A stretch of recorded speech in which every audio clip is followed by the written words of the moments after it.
Welcome to This Explainer. I'm absolutely thrilled to have you here today because we are tackling a fascinating mystery that has literally taken over the internet. If you've spent any time at all looking into sleep aids or relaxation, you've probably heard the bold claims.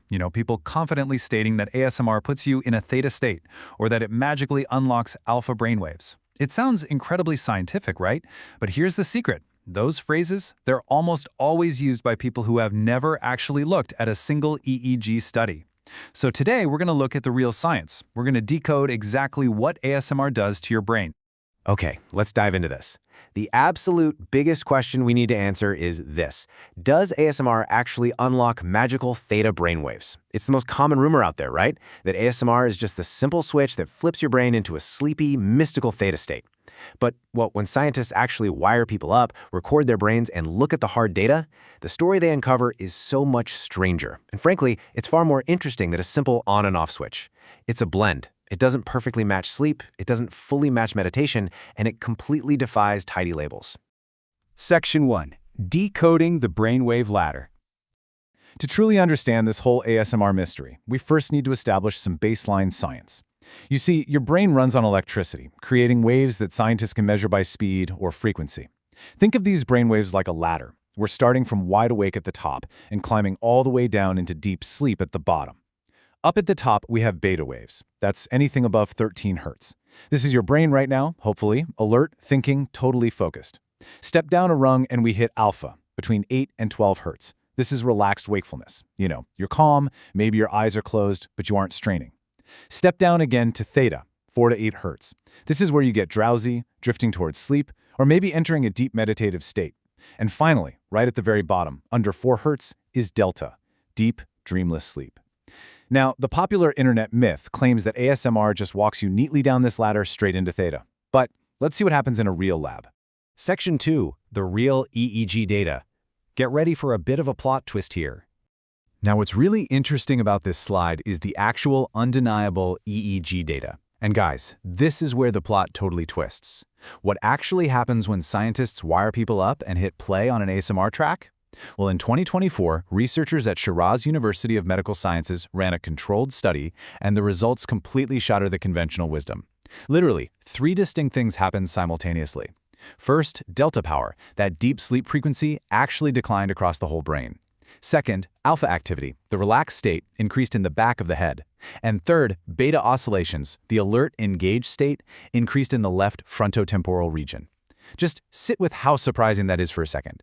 Deep sleep drops, but relaxation and fast-paced engagement rise at the exact same time. It's wild. I want to emphasize the stark juxtaposition between expectation and reality here. If ASMR was just a simple sleep aid, if it just dragged you towards slumber like so many people claim, we would see delta rising. The brain would just be powering down. Instead, we get this bizarre, contradictory waking paradox. Delta drops while both alpha and beta rise simultaneously. So the brain isn't shutting off at all. It's entering a highly specific, highly unusual dual state. Which leads us to this perfect summary. This conflicting mix of alpha and beta signals, that's the profile of someone who is deeply relaxed and, simultaneously, softly paying attention.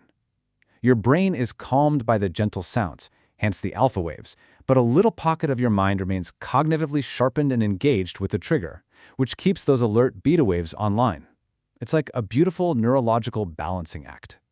And get this, it isn't just one isolated study. This paradox actually explains why older EEG findings on ASMR sometimes look so confusing. Some studies found alpha increasing, while others found it decreasing in people experiencing the strongest tingles. Why? Because relaxation raises alpha, but sharpened attention lowers it. ASMR is doing both at once, so the brain is basically playing a tug of war. A brand new 2025 study in Frontiers in Psychology perfectly backs this up. By matching EEG data with heart rate variability, they found calmer autonomic patterns happening alongside actual, measurable cognitive benefits. You are relaxed, but you are absolutely sharpened. Section 3. Enter relaxed engagement.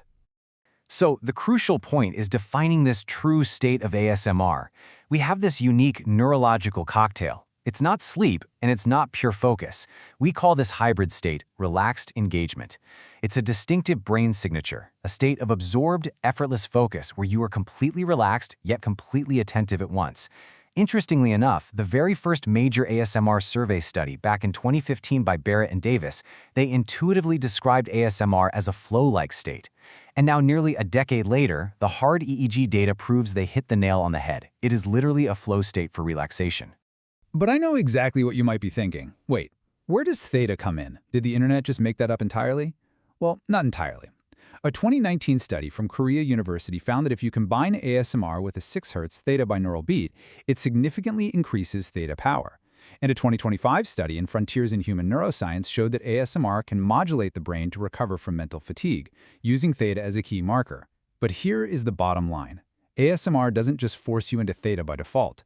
Theta is most reliably induced when you actively coax it forward, deliberately steering your brain there with specific sleep-oriented audio.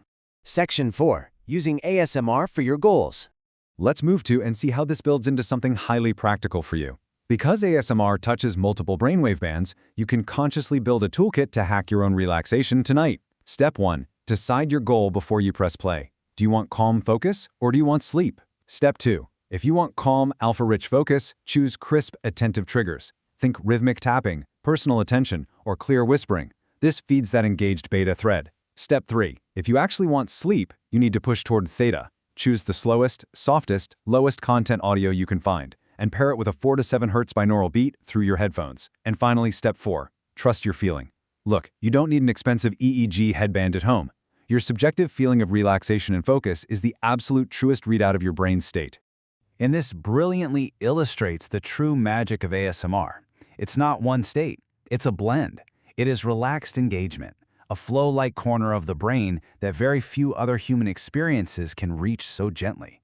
By quieting the deep sleep delta, lifting relaxed alpha, and keeping a tiny thread of engaged beta alive, your brain is doing something truly magnificent. Just a quick note that this explainer is for educational and informational purposes only and is definitely not medical advice. Always consult a healthcare professional. But I want to leave you with this final thought. If simple sounds can coax your brain into such a complex, perfectly balanced hybrid state of relaxed engagement, what other untapped flow states are hiding just beneath the surface of your own mind, waiting to be unlocked? Thank you so much for joining me, and I'll see you in the next one.